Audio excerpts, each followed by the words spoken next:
Welcome, from me is Samsung Galaxy Note 20 Ultra, and today I'll show you how to copy contacts from your SIM card to the device. Now to get started, let's open up the Contacts app. From here you want to tap on the three bars and go to Manage Contacts, where you will see Import or Export Contacts option.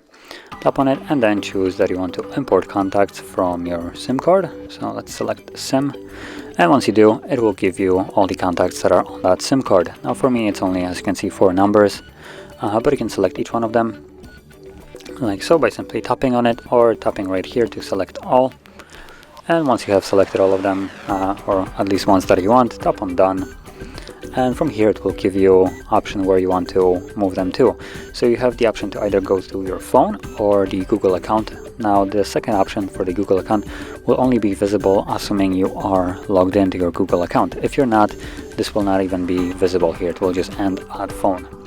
But I want to select phone anyway, so that's what I'm going to choose. And then tap on Import.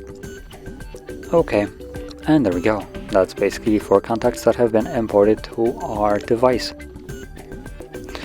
And let's see where they are. So there is one, as you can see, and that's basically all I remember that was in there. But that is how you would import contacts. And if you found this video helpful, don't forget to hit like, subscribe, and thanks for watching.